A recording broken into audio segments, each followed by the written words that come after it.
नमस्कार। हम लोग बात कर रहे हैं युवल नोह हरारी की पुस्तक 21 lessons for the 21st century और आज हम बात करेंगे 13वें अध्याय के बारे में। ये अध्याय है ईश्वर के बारे में, गॉड। और उसने इस पर बात करते हुए लिखा है कि ईश्वर को दो तरह से देखते हैं सामान्यतः।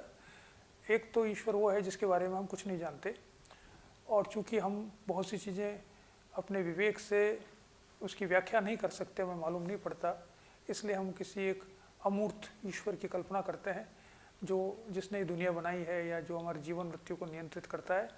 उसके बारे में हम जानते नहीं हैं, लेकिन उससे भयभीत रहते हैं या हमारे काम करने के लिए उसकी पूजा करते हैं। दूसरे प्रकार का जो व्याख्या है ईश्वर की वो है जो एक स्टर्न लॉ गिवर है, जिसने कानून दिया है और उस कानून का वो स्ट्रिक्टली पालन कराता है। जितने भी धर्म हैं उन्होंने अपने धर्म ग्रंथों में इस प्रकार के ईश्वर की व्याख्या की है।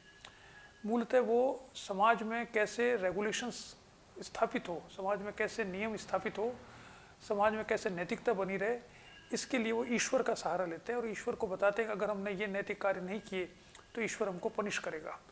तो ईश्वर वहाँ बैठा बैठा ऊपर कहीं पर ये देखता है कि हमको कैसे कपड़े पहनने चाहिए, हमको कैसे बिहेव करना चाहिए, हमको शराब पीनी चाहिए कि नहीं पीनी चाहिए, हमको मांसाहारी होना चाहिए कि नहीं होना चाहिए, हमको माता पिता की आज्ञा का पालन करना चाहिए कि नहीं करना चाहिए। यानी जो नियम समाज को में एक स्टेटस को स्थापित रखने के लिए आवश्यक होते हैं, जो नियम अधिकतर धर्म ग्रंथों में दिए गए हैं धार्मिक नियमों के नाम पर, उसमें ईश्वर से ये अपेक्षा की जाती है कि वो ये देखेगा कि जो अच्छा कार्य कर रहे हैं, जो नियमों के अनुसार काम कर रहे हैं, उनको तो वो पुरस्कृत करे और जो नहीं कर रहे हैं उनको वो पनिशमेंट दे। ये मूल रूप से हम कह सकते हैं कि जो हजारों वर्षों से जो ईश्वर की अवधारणा व्यवहार में जो मानी गई है वो ऐसी प्रकार की है। और हरारी ये मानता है, चूँकि वो एक एथिस्ट है, कि ये सब ह्यूमन बींग्स की इमेजिनेशन का नतीजा है, यानी ये कल्पना है। ऐसा नहीं है कि कोई ईश्वर ऊपर बैठा है और उसने दुनिया बनाई है और वो उसने नियम बनाए हैं जिसके अनुसार हमें काम करने चाहिए। अगर ईश्वर कोई है भी तो वो इतना उसके पास समय नहीं है कि वो देखे कि कौन कैसी ड्रेस पहनता है, कौन कैसे बाल रखता है, कौन सुबह पूजा करता है कि नहीं करता है, इसके बारे में ईश्वर ध्यान दे, इतना उसके पास समय नहीं है। इसलिए वो मानता है कि जो इसकी मूल आधार है ईश्वर को मानने का वो है नैतिकता को बनाए रखना समाज में। लेकिन हरारी ये तर्क देता है कि नैतिकता ईश्वर या धर्म पर आधारित हो ये जरूरी नहीं है, क्योंकि कुछ हद तक नैतिकता तो जो पशु है उनमें भी होती है। चिंपांजी में भी नैतिकता होती है। अगर चिंपांजी का ग्रुप देखें, उसमें कोई कमज़ोर चिंपांजी बच्चा है और उसको कोई परेशान कर रहा है, तो जो सबसे ताकतवर चिंपांजी होता है वो उसकी रक्षा करता है।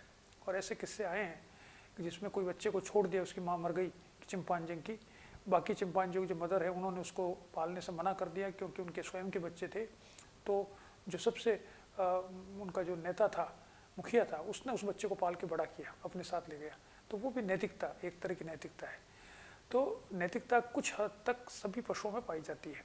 नैतिकता का अर्थ है कि सफरिंग ना करें, कोई व्यक्ति सफ़र कर रहा है, उसको दुख पहुंच रहा है तो उसकी सहायता करना, ये नैतिकता है।